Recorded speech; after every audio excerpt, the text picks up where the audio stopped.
Hi, Josie Lewis here. I wanted to talk to you today a little bit about creative process. Just a caveat about what the word creative actually means.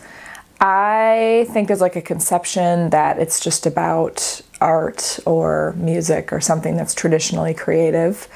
But I think that creativity actually applies to pretty much any facet of our lives. The definition of creativity, a definition of creativity, is something that's novel and useful. So anytime you solve pretty much any kind of a problem with a new solution, you just exercise creativity. Since I'm an artist, I'm going to talk specifically about how the creative process applies to my art making. There are two main facets of the creative process that I want to talk about today. They are learning and innovating. The learning phase is where you gain basic competence on a new skill that you're embarking on. For example, if I was going to go downhill skiing, which I've never done before, I would need to know how to put on the boots, how to connect the boots to the skis, how to hold the poles, how to get on the chairlift. Guys, chairlifts are terrifying. They don't stop. You have to be in exactly the right spot. And then if you don't get on it right, what, you're like hanging and dangling? I would probably need help. I'd need someone who had done it before to come along and show me the ropes, show me how to do all those tricky things that I don't know how to do. And it would feel weird. I wouldn't know how to hold the poles. I wouldn't know how to move on the skis. I would feel really clumsy and awkward. Also, I would be afraid I was going to die. It would be uncomfortable. We can pretty much guarantee that besides all that, I'd also be a terrible skier. Put me on the bunny hill and get ready for a show because it's going to be great, you guys. Great. I'm not a neuroscientist, so please forgive me if you've studied the brain for 12 years and you are a neuroscientist and I'm butchering your wealth of knowledge and way oversimplifying. But I've been doing a little research and I'm finding some interesting things out about how the brain works. You've heard of gray matter, but have you heard of white matter? White matter is also called myelin, and it's white because it's made out of fat, which is excellent news because at least that ice cream is going somewhere useful. White matter is the stuff that coats the connections between nerves and makes information travel faster. It's kind of like insulation on a wire. Little kids have the most amount of myelin production because they are learning a lot of new skills, especially new motor skills. When a little kid is learning how to walk, myelin starts coating the connections between the nerve centers that are in charge of motor skills like walking. When a kid gains competency with walking, the myelin is fully connecting those nerve centers, and it makes walking effortless. The kid is not having to think about something that's quite complicated like walking. Brain scans show that people who have highly focused motor skills like ballet dancing or playing the violin also have denser areas of white matter in their brain. I find this completely fascinating because it indicates that expertise literally has mass. If I'm starting a completely new skill like skiing or playing the violin, I have no myelin associated with that task. So it's really hard. I have to think about exactly how to hold the instrument or how to put on the skis or how to move my body as I'm going down the hill. There's nothing effortless about it. I have to think very hard about all the different steps, just like a kid learning to walk. The only way to gain myelin is by repetition. The innovation phase is when I no longer have to think about how I'm executing a specific task. Myelin is still being produced because you are repeating the tasks over and over and over again. So there's still that sheathing that's happening between the nerve centers, which is why Olympic level skiers are so good. They have so much myelin around those things that they can make these tiny incremental innovations without having to think too hard about it because they already have a high level of basic competency in what's required to actually downhill ski. The innovating phase is where you can get into flow.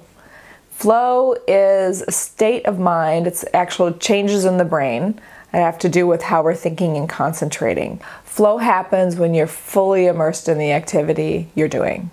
Time takes on weird dimensions, like either it elongates. So back to the downhill skier, they are maybe doing a complicated jump, but the 3 seconds it takes them to do that stretches out into many decision points, kind of like what happens when you're in a car crash, but more fun. It also can shrink time. So instead of 3 seconds feeling like many minutes, 3 hours suddenly feels like a few minutes. Our brains stop paying attention to physical needs like being hungry or being uncomfortable because we're so immersed in the activity at hand.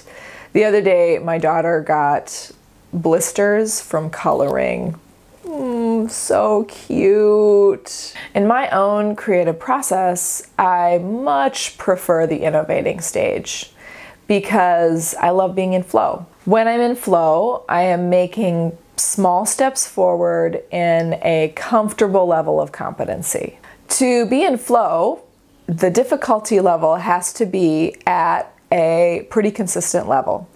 And in flow literature, they actually have a percentage of difficulty that's required to be in optimal flow state. When I ask people what they think that level of difficulty is, a lot of people say 50, 60, 90%. What's fascinating is that the number is 4. 4% difficulty is where you need to be if you are going to stay in flow. If you are under 4%, then it's maybe boring, like you're not pushing yourself enough and you can't be in flow. If it's over 4%, you get frustrated because you jump into the learning phase.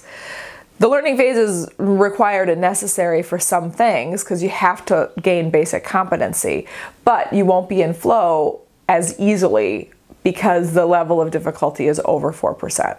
If I was facing downhill skis right now, the level of difficulty would be 180. I don't know. It would be crazy. And I would also be in like fight or flight mode and broken leg, whatever. It would be awful. Clearly, I would not be getting into flow, at least for the first few runs down the bunny slope. We need both innovation and learning. Learning because we have to learn basic competency, and innovating because otherwise we'll go crazy. We can't always be in a learning state. We'll just get frustrated and it'll be too hard. There's no pleasure in learning, at least not for me. Some people might be wired a little differently than me, and they might like love the thrill of really pushing themselves to gain a new skill. One thing I've been finding though is that in my creative practice, learning and innovating are always leapfrogging. I spend probably 90% of my studio time in the innovation phase in flow at 4%.